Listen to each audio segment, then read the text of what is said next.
Hello, എല്ലാവരും സുഖമായിരിക്കുന്നല്ലോ അല്ലേ? ഞാൻ കുറേ നാളായി ഒരു ലോങ് വീഡിയോ ഇട്ടിട്ട്. അപ്പോൾ ഇന്ന് ഞാൻ ഓർത്തു ഒരു chilli chicken and fried rice ഉണ്ടാക്കുന്നുണ്ട് ഞാൻ. അപ്പോൾ അതിൻ്റെ ഒരു വീഡിയോ എടുത്ത് ഞാൻ എൻ്റെ രീതിയിൽ എങ്ങനെ ഉണ്ടാക്കുന്നത് നിങ്ങളെ കാണിക്കാൻ ഓർത്തു. അതിനായിട്ട് ഞാനിവിടെ ആദ്യം ചില്ലി ചിക്കൻ ഉണ്ടാക്കുന്ന കാണിക്കാം. ഞാനിവിടെ ഫുൾ ചിക്കൻ എടുത്തിട്ട് അത് സ്മോൾ പീസായിട്ട് ഇതുപോലെ ചെറിയ പീസായിട്ട് മുറിച്ച് വെച്ചിട്ടുണ്ട്. ഇതിപ്പം ചില്ലി ചിക്കൻ പിള്ളേരൊക്കെ ഉള്ളവരാണെങ്കിൽ ബോൺലെസ് എടുക്കാം. ഞാനിപ്പോൾ ബോണോടുകൂടി തന്നെ എടുത്തിരിക്കുന്നത് ചെറിയ പീസായിട്ട്. ഇത് നമുക്കൊന്ന് മാരിനേറ്റ് ചെയ്ത് വെക്കണം. ഒരു അരമണിക്കൂർ റെസ്റ്റ് ചെയ്യാൻ വെക്കണം. അതിന് മുമ്പ് അതിന് ആവശ്യമായിട്ടുള്ള സാധനങ്ങൾ ഞാൻ എടുത്തിരിക്കുന്നത് മഞ്ഞൾപ്പൊടി വേണം, കുരുമുളക് പൊടി, മഞ്ഞൾപ്പൊടി, ഉപ്പ്. ഇത് മൂന്നും ഇട്ട് നമ്മളൊന്ന് തിരുമ്മി മാരിനേറ്റ് ചെയ്ത് വെക്കാം. അതിനുശേഷം ഇതുണ്ടാക്കാൻ ആവശ്യമായത് ഞാനിവിടെ ഗാർലിക് എടുത്ത് വെച്ചിട്ടുണ്ട്, ചെറിയതായിട്ട് ചോപ്പ് ചെയ്ത് വെച്ചിരിക്കുകയാണ്. ഇതിപ്പോൾ ഒരു 3-4 ചിക്കൻ ഉണ്ട്. അപ്പോൾ അതിന് വേണ്ടി ഞാനൊരു 1, 2, 3, 4 കിലോയുള്ള ഒരു 4 പാക്കറ്റ് ഗാർലിക്കാണ് എടുത്തിരിക്കുന്നത്. അത് ചോപ്പ് ചെയ്ത് വെച്ചത്. പിന്നെ എരിവ് നിങ്ങളുടെ ആവശ്യം പോലെ, ഗ്രീൻ ചില്ലി നിങ്ങളുടെ ആവശ്യം പോലെ എടുക്കാം. ഞാനൊരു 8-10 ചില്ലി എടുത്തിട്ടുണ്ട്. പിന്നെ നമ്മൾ കുരുമുളക് ആഡ് ചെയ്യുന്നുണ്ടല്ലോ, ഇതിനകത്ത് മുളക് പൊടി ഇടത്തില്ല കേട്ടോ. പിന്നെ അതുപോലെ തന്നെ ബാക്കി പിന്നെ വേണ്ടുന്നത് നമുക്ക് tomato sauce, soya sauce, chilli sauce, ഇത്രയും ആവശ്യങ്ങളേ ഉള്ളൂ. വേറെ ഒരു സാധനം ഈ ചില്ലി ചിക്കന് ഞാൻ ആഡ് ചെയ്യാറില്ല. അതും ഭയങ്കര ടേസ്റ്റി ആയിട്ട് വരികയും ചെയ്യും. അപ്പം ഇത് നമുക്കൊന്ന് മാരിനേറ്റ് ചെയ്ത് വെക്കാം. അതിനായിട്ട് ആവശ്യത്തിനുള്ള മഞ്ഞൾപ്പൊടി ഇട്ട് കൊടുക്കാം. പിന്നെ അതുപോലെ തന്നെ ആവശ്യത്തിനുള്ള ഉപ്പിട്ട് കൊടുക്കാം. അത് ഓരോരുത്തരുടെ ഉപ്പ് എങ്ങനെ ആവശ്യമോ അതനുസരിച്ച് ഇടാം. വേണമെങ്കിൽ നമുക്ക് പിന്നെ ഇടാമല്ലോ. പിന്നെ അതുപോലെ തന്നെ കുരുമുളക് പൊടി നമ്മൾ ഒരു കണക്ക് വെച്ച് ഒരാവശ്യം എത്രയാണെന്നോ. ഇപ്പം ഞാൻ ഉണ്ടാക്കുന്നതുകൊണ്ട് എനിക്കറിയാം എത്ര ഇടണം എന്നുള്ളത്. പിന്നെ ആവശ്യം വന്നാൽ വീണ്ടും ഇട്ട് കൊടുക്കാം. അപ്പോൾ കുറച്ച് കുരുമുളക് പൊടി ഇട്ട് പിന്നെ നമുക്കിതൊന്ന് ഞാൻ നന്നായിട്ട് തിരുമ്മി പിടിപ്പിച്ചിട്ടുണ്ട്. കുരുമുളക് പൊടിയും ഉപ്പും മഞ്ഞൾപ്പൊടിയും. അപ്പോൾ ഇത് നല്ലപോലെ എല്ലായിടത്തും തിരുമ്മി നമുക്കിനി ഒരു അരമണിക്കൂർ റെസ്റ്റ് ചെയ്യാൻ വെക്കാം. അപ്പോൾ ഇതുണ്ടാക്കാനായിട്ട് ഞാൻ പാൻ അടുപ്പത്ത് വെച്ച് എണ്ണ ചൂടായിട്ടുണ്ട്. അത് ഏതെണ്ണ വേണമെങ്കിലും നിങ്ങൾക്ക് ഉപയോഗിക്കാം. സൺഫ്ലവർ ഓയിലോ നിങ്ങൾ വീട്ടിൽ സാധാരണ ഉപയോഗിക്കുന്ന ഏത് എണ്ണ ഉപയോഗിക്കാം. ഇനി ഞാൻ അതിലേക്ക് എടുത്ത് വെച്ച് ഗാർലിക് ഇട്ട് കൊടുക്കുവാണേ. ഗാർലിക്കും അതുപോലെ തന്നെ നമ്മൾ അരിഞ്ഞു വെച്ച പച്ചമുളകും കൂടി ഇട്ട് കൊടുക്കുവാണേ. ഇതൊന്ന് ശരിക്കും നന്നായിട്ടൊന്ന് ഫ്രൈ ആക്കണം. ഒത്തിരി അങ്ങ് ശക്തിയായിട്ട് ഫ്രൈ ആക്കണ്ട, എന്നാൽ നന്നായിട്ടൊന്ന് വഴന്ന് കിട്ടണം. ചെറിയ തീ വെച്ചാൽ മതി, കരിഞ്ഞു പോകരുത്. ഇപ്പം നമ്മുടെ ഈ ഗാർലിക്കും ഈ ഗ്രീൻ ചില്ലിയും ഒരു ലൈറ്റ് ബ്രൗൺ ആയിട്ടുണ്ട്. ഇനി അടുത്ത സ്റ്റെപ്പ് നമുക്ക് ഈ സോസ് ഒഴിച്ച് കൊടുക്കാം. ഞാനിപ്പോൾ ഇത് ഇത്രയും ചിക്കൻ ഉള്ളതുകൊണ്ട് ഞാൻ ഈ ഒരു ഫുൾ ബോട്ടിൽ സോസ് അങ്ങ് ഒഴിച്ച് കൊടുക്കുന്നുണ്ട്. പിന്നെ നമുക്ക് കൂടുതൽ സോസും ഗ്രേവിയും വേണമെന്നുള്ളവർക്ക് കൂടുതൽ ഉപയോഗിക്കാം. ഞാൻ ഇതിൻ്റെ ഒരു ബോട്ടിലേ ഉപയോഗിക്കുന്നുള്ളൂ. അതുപോലെ തന്നെ നമുക്ക് റെഡ് ചില്ലി സോസ് അതുകൂടി ഒഴിക്കണം. അതും ഇതുപോലെ തന്നെ ഒരു അര ബോട്ടിലോളം ഒഴിക്കണം. ഇതിന് വലിയ എരിവൊന്നുമില്ല. അത് ഓരോരുത്തരുടെ ഇഷ്ടം പോലെ ചെയ്യാം കേട്ടോ. പിന്നെ വേണ്ടുന്നത് സോയാ സോസാണ്. ഈ സോയാ സോസും ഒരു 3 ടേബിൾ സ്പൂൺ വരുന്ന കണക്ക് പോലെ ഒഴിക്കാം. ഇതിപ്പം 4 കിലോ ചിക്കൻ ഉള്ളതുകൊണ്ടാണ് ഞാൻ ഇത്ര ഒഴിക്കുന്നത്. ഇപ്പോൾ 1 കിലോ ചിക്കനൊക്കെ എടുക്കുന്നെങ്കിൽ നിങ്ങളൊരു 1 ടേബിൾ സ്പൂൺ ഇട്ടാൽ മതി. ഇനി ഇതുകൂടെ വെച്ച് നന്നായിട്ടൊന്ന് ചൂടാകുന്നിടം വരെ വഴറ്റിയെടുക്കണം. ഇത് ഈ സോസെല്ലാം ഒന്ന് ചൂടായിട്ടുണ്ട്. ഇനി നമുക്ക് ഈ എടുത്ത് വെച്ചിരിക്കുന്ന ചിക്കൻ മുഴുവൻ ഇതിൻ്റെ അകത്തോട്ട് ഇട്ട് കൊടുക്കാം. ചിക്കൻ എല്ലാം ഇട്ട് കൊടുത്തിട്ടുണ്ട്. ഇത് നന്നായിട്ട് ഇളക്കി എല്ലാ ഭാഗത്തും പിടിക്കുന്ന പോലെ തിരുമ്മി ഇനി നമുക്കിത് ഒന്ന് അടച്ച് വെക്കണം. ഒരു സിമ്മയിലിട്ട് നമുക്കൊരു 10-15 മിനിറ്റ് നേരം ഒന്ന് വേകണം. ഇതിവിടെ ഇരുന്ന് അടച്ചിരിക്കട്ടെ. ഇനി നമുക്കിതൊന്ന് തുറന്ന് നോക്കാം. ചിക്കനൊക്കെ 20 മിനിറ്റ്സ് ആയിട്ടുണ്ട്. ഒരു പകുതി വേവായിട്ടുണ്ട്. ഇനി ഞാനൊരു മെയിൻ ഇൻഗ്രീഡിയൻസ് നേരത്തെ കാണിച്ചപ്പം പറയാൻ മറന്നുപോയി. ഇത് ക്യാപ്സിക്കം. ഇത് ഞാനിങ്ങനെ സ്മോൾ പീസായിട്ട് അരിഞ്ഞ് വെച്ചിട്ടുണ്ട്. ഇത് ഇതിൻ്റെ മെയിൻ ഇൻഗ്രീഡിയൻസ് ആണ്. അപ്പോൾ ഇതിനി ഈ ചിക്കൻ പകുതി വേവായി കഴിയുമ്പോൾ ഇത് നമ്മൾ ഇതിൻ്റെ പൊക്കത്തിലോട്ട് ഇങ്ങനെ ഇട്ട് കൊടുക്കുന്നു. അത് ഞാനിവിടെ 1 കിലോ ചിക്കന് 3 ക്യാപ്സിക്കം വെച്ചാണ്. ഇതൊരു 3 കിലോ ഉള്ളതുകൊണ്ട് ഞാൻ 4 കിലോ ഉള്ളതുകൊണ്ട് ഒരു 12 ക്യാപ്സിക്കം എടുത്തിട്ടുണ്ട്. ഇത് ക്യാപ്സിക്കം ഇട്ട് കഴിഞ്ഞ് ഇളക്കാനൊന്നും പാടില്ല, ഇങ്ങനെ മേളിലിട്ടാൽ മതി. ഇനി ഒരു 20 മിനിറ്റ്സ് കഴിയുമ്പോൾ നമുക്ക് തുറന്ന് നോക്കാം.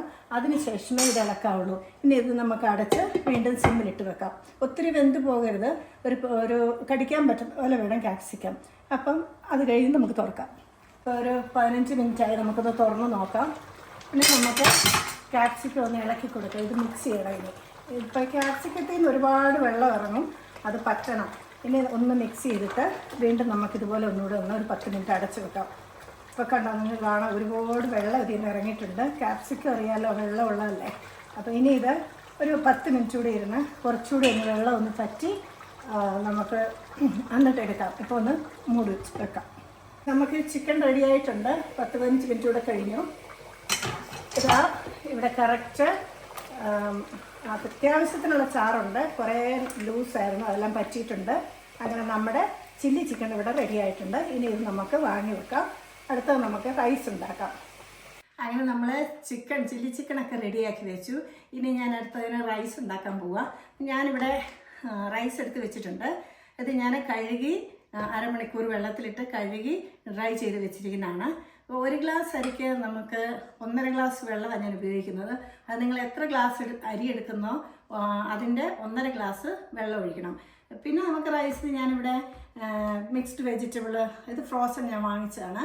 അത് ഞാനിങ്ങനെ ഒന്ന് ചെറുതായിട്ട് ഫ്രൈ ചെയ്ത് വെച്ചിരിക്കുന്നതാണ്. അതുപോലെ തന്നെ കാഷ്യൂനട്ട്, അതുപോലെ ഉണക്കമുന്തിരിങ്ങ, പിന്നെ പട്ട, ഗ്രാമ്പു, ഏലക്ക. ഇനി ഇത് നമുക്ക് ഉണ്ടാക്കാം. അപ്പോൾ ഞാനിത് റൈസിനുള്ള പോട്ട് എടുത്ത് വെച്ചിട്ടുണ്ട്. ഇനി നമുക്ക് ബട്ടർ ഇട്ട് കൊടുക്കാം. ഞാനിപ്പം 2-3 ടേബിൾ സ്പൂൺ, കാരണം ഇത്രയും റൈസ് ഉണ്ടല്ലോ, ഞാനിപ്പോൾ ഒരു 4 കിലോ റൈസ് ഉണ്ട്. അതുകൊണ്ട് ഞാൻ 3 ടേബിൾ സ്പൂൺ ബട്ടർ ഇട്ട് കൊടുക്കുകയാണ്. ഇപ്പോൾ 1 കിലോ അരിയൊക്കെ ആണെങ്കിൽ 1 ടേബിൾ സ്പൂൺ. ഇനി നമുക്ക് പട്ട, ഗ്രാമ്പു, ഏലക്ക ഇട്ട് കൊടുക്കാം. ഈ പട്ട നേരത്തെ കഴുകി എടുത്ത് വെക്കണം, അല്ല അതിൻ്റെ കളർ ഈ വെള്ളത്തിൽ പിന്നെ റൈസ് ഇടുമ്പം വെള്ളത്തിൽ അത് വേറെ കളറാകും. അപ്പോൾ അതിട്ട് കൊടുക്കാം. അപ്പോൾ ഇതൊന്ന് പൊട്ടി വരുമ്പോൾ നമുക്ക് റൈസ് ഇട്ട് വറുത്തെടുക്കാം. അപ്പോൾ ഇതാ ഏലക്കായും ഇതെല്ലാം ഒന്ന് പൊട്ടിയിട്ടുണ്ട്. ഇനി നമുക്ക് ഈ റൈസ് ഇട്ട് കൊടുക്കാവേ. അപ്പോൾ ഈ അരി നമ്മൾ ഇതിലോട്ട് ഇട്ട് കൊടുത്തിട്ടുണ്ട്. ഇനി ഇതെല്ലാം ഒന്ന് മിക്സ് ചെയ്തതിന് ശേഷം ചെറിയ തീയിലേ വെക്കാവുള്ളൂ, അല്ല അടി പിടിക്കും. അപ്പോൾ ഒരു ചെറിയൊരു വാസന ഇങ്ങനെ വറന്ന് വരുമ്പോൾ ഒരു നല്ല വാസന വരും. ആ സമയം ആകുമ്പോഴാണ് നമ്മളിനി വെള്ളം ഒഴിക്കേണ്ടത്. അതുവരെ ഒന്നിങ്ങനെ ഇളക്കിക്കൊണ്ടിരിക്കാം. അപ്പോൾ ഇതാ നമ്മുടെ അരിയെല്ലാം ഒന്ന് വറന്ന് വന്നിട്ടുണ്ട്. ഇനി ഞാൻ നേരത്തെ പറഞ്ഞ പോലെ ഞാനിപ്പം 10 ഗ്ലാസ് വെള്ളമാണ്, കാരണം 7 ഗ്ലാസ് അരിയാണ്. അപ്പോൾ 1 ഗ്ലാസ്സിന് 1.5 ഗ്ലാസ് അരി വെച്ച്. അപ്പോൾ ഇതാ അതിങ്ങനെ ഒഴിച്ചു കൊടുക്കാം. ഇനിയിപ്പം ഇതൊന്ന് മിക്സ് ചെയ്യാം. മിക്സ് ചെയ്തതിന് ശേഷം ഒന്ന് ചെറുതായിട്ടൊന്ന് ചൂടാക്കട്ടെ. അതിനുശേഷം നമുക്ക് ഉപ്പ് ഇടണം. പിന്നെ ഞാനൊരു നാരങ്ങ പിഴിഞ്ഞ് വെച്ചിട്ടുണ്ട് അരി ഒട്ടിപ്പിടിക്കാതിരിക്കാൻ വേണ്ടി. അപ്പോൾ അതും ഇട്ട് കൊടുക്കാം. അപ്പോൾ ഒരു കുറച്ച് സമയം ഒന്ന് ചൂടാകട്ടെ. ഇനി ഇതിലേക്ക് നമുക്ക് ഉപ്പിട്ട് കൊടുക്കാതെ. ഉപ്പ് കുറച്ച് മുന്നോട്ട് നിൽക്കണം. എപ്പോഴും ചോറ് വെള്ളത്തിൽ പിടിക്കുമ്പോൾ ചോറ് പിടിക്കത്തില്ല, അല്ലെങ്കിൽ അങ്ങനെ ഉപ്പിട്ട് കൊടുത്തു. ഇനി ഞാൻ നേരത്തെ പറഞ്ഞ പോലെ നാരങ്ങ പിഴിഞ്ഞ്, ഇതൊരു ലെമണാണ്, അത് ഞാൻ ഒഴിച്ചു കൊടുക്കും. അത് നമ്മൾ ചോറ് ഒട്ടിപ്പിടിക്കാതിരിക്കാനാണ്. ഇനി ഇപ്പോൾ ഈ അരി ചെറുതായിട്ടൊന്ന് തിളച്ച് വരുമ്പോൾ നമുക്ക് സിമ്മേ വെച്ച് അടച്ചു വെക്കാം. റൈസ് ഇവിടെ തിള വന്നിട്ടുണ്ട്. ഇനി നമുക്കൊന്ന് അടച്ചു വെക്കണം. അടച്ചിട്ട് എന്തായാലും ഒരു വെയിറ്റ് അതിൻ്റെ പൊക്കത്തിൽ വെക്കണം. ഞാൻ ഈ ഒരു പാത്രത്തിൽ കുറച്ച് വെള്ളം വെയിറ്റായിട്ട് വെക്കുവാണ്. ഇനി നമുക്ക് ഒരു 10 മിനിറ്റ് വെയിറ്റ് ചെയ്യാം, എന്നിട്ട് തുറന്ന് നോക്കാം. അങ്ങനെ നമ്മുടെ റൈസ് ഇവിടെ റെഡി ആയിട്ടുണ്ട്. ഇത് കണ്ടോ, ഒട്ടും കട്ട കെട്ടാതെ നല്ല പൂ പോലെ റൈസ് റെഡി ആയിട്ടുണ്ട്. ഇനി നമുക്ക് ഇതൊന്ന് ലെയർ ഇടണം. അതിനായിട്ട് ഞാനിവിടെ ഉള്ളി സവോള വട്ടത്തിലരിഞ്ഞ് വറുത്ത് വെച്ചിരിക്കുന്നതാണ്, നല്ല ക്രിസ്പായിട്ട് അതുണ്ട്. പിന്നെ മിക്സ്ഡ് വെജിറ്റബിൾ ഞാൻ പറഞ്ഞല്ലോ, മിക്സ്ഡ് വെജിറ്റബിൾ വറുത്ത് വെച്ചിരിക്കുന്ന കാഷ്യൂനട്ട്, പിന്നെ ഈ മുന്തിരിങ്ങ, ഇത് നമുക്കൊന്ന് ലെയർ ഇടാം. ഞാൻ ചെയ്യാൻ പോകുന്നത് ആദ്യം ഒരു ലെയർ ചോറിടും, അതിനുശേഷം ഇതെല്ലാം കുറേശ്ശെ ഇടും, വീണ്ടും ചോറിടും, വീണ്ടും ഇതിടും. അപ്പം നിങ്ങൾക്ക് അതിൻ്റെ ഇടയ്ക്ക് എസൻസ് വല്ലതും ചേർക്കാം. ഞാനിപ്പോൾ ഒരു എസൻസും ചേർക്കുന്നില്ല. അപ്പം ഇതെല്ലാം ഒന്ന് ലെയർ ഇട്ട് വരാം. ഇതാ അങ്ങനെ നമ്മുടെ ഫ്രൈഡ് റൈസും ചില്ലി ചിക്കനും ഫൈനലി ഇവിടെ റെഡി ആയിട്ടുണ്ട്. ഇപ്പോൾ നിങ്ങൾ കണ്ടോ, ഞാനിത് ലെയർ ഇട്ട് ഡെക്കറേറ്റ് ചെയ്ത്. നിങ്ങൾ വിചാരിക്കും ഇത്രയും റൈസ് എന്തിനാണ് എപ്പോഴും കുറച്ചല്ലേ ഉണ്ടാക്കുന്നതെന്ന്. ഇതെൻ്റെ ഒരു കൂട്ടുകാർ പറഞ്ഞു, അവൾക്കൊരു അത്യാവശ്യത്തിന് കുറച്ച്, എനിക്ക് നോഫാണ്, അപ്പോൾ കുറച്ച് റൈസും ചിക്കൻ കറിയും ഉണ്ടാക്കി കൊടുക്കാമെന്ന് ചോദിച്ചു. അപ്പം ഞാൻ പ്ലാൻ ചെയ്താണ് ഒരു ചില്ലി ചിക്കനും കുറച്ച് ഫ്രൈഡ് റൈസും ഉണ്ടാക്കാമെന്ന്. അങ്ങനെയാണ് ഇത്രയും കൂടുതൽ ഉണ്ടാക്കിയത്. ഇത് എൻ്റെ ഫ്രണ്ടിന് കൊടുക്കാൻ വേണ്ടിയാണ്. അപ്പം നിങ്ങൾക്ക് എൻ്റെ ഈ വീഡിയോ ഇഷ്ടപ്പെട്ട് കാണുമെന്ന് വിശ്വസിക്കുന്നു. ഇത് സ്കിപ്പ് ചെയ്യാതെ നിങ്ങൾ കണ്ടു കാണുമല്ലോ അല്ലേ. അപ്പോൾ ഈ വീഡിയോ ഇഷ്ടപ്പെട്ടാൽ ലൈക്ക് ചെയ്യാനും കമൻറ്റ് ചെയ്യാനും ഷെയർ ചെയ്യാനും മറക്കല്ല. ഞാൻ ഇതുപോലെ വീണ്ടും മറ്റൊരു നല്ല വീഡിയോ ആയിട്ട് വരുന്നതായിരിക്കും. അതുവരെയും ബൈ ബൈ.